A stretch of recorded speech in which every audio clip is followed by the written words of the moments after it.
48 First Alert Weather Day. Sponsored by Mr. Electric, your area expert for home Generac generators. 48's Umbrella a Week giveaway is sponsored by Mr. Rooter, your locally owned expert plumbers for over 34 years.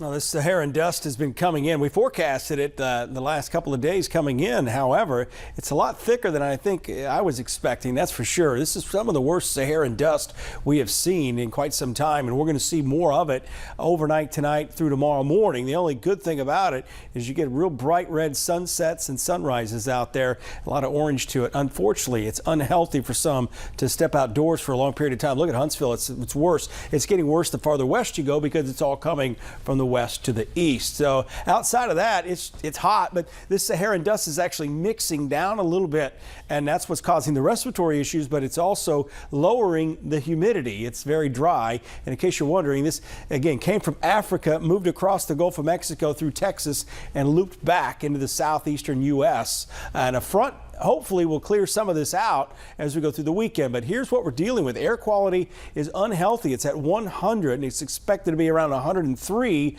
tomorrow. We usually don't talk about those levels again, but again, this is unhealthy air quality.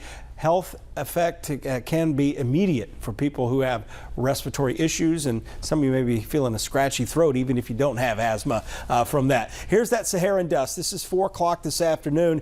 Notice how it will continue to slide to the east. It's from here all the way down to the Gulf Coast, and notice right in here from Nashville to Memphis, that's the back edge of the slightly drier air and cleaner air coming in behind a frontal boundary. Now that boundary is also going to trigger some storms, and as we go through the weekend, I think our storm chances are lower than what we were expecting earlier in the week, so that's good for your outdoor plans. Hopefully the air quality gets better though. 91 degrees Saturday, 91 Sunday. Here's a quick look at the drought monitor today. Still the worst area is from eastern parts of Lauderdale County up into Giles County near Pulaski and up to Ardmore, northern Limestone County. But this is a big improvement on what we have seen. However, we don't have a lot of rain after tomorrow. That chance of rain is pretty low all the way through next week. Satellite shows the storms up here well ahead of that front. Those will be in Kentucky tonight, so no worry about that here. Tomorrow morning we'll wake up with the haze out there. If it's not smoke right in the summertime, it's going to be that haze from the Saharan dust. That's actually what's kept things fairly quiet out in the Atlantic so far, but things may get busy there. We'll talk more about the tropics coming up at 6 o'clock. But between 2 and 3 tomorrow afternoon, isolated showers and thunderstorms. They become a little more scattered, a little more numerous as we go towards 5 o'clock, and perhaps for your early evening plans, any of these storms could be on the strong side. Daily rain chances peak tomorrow.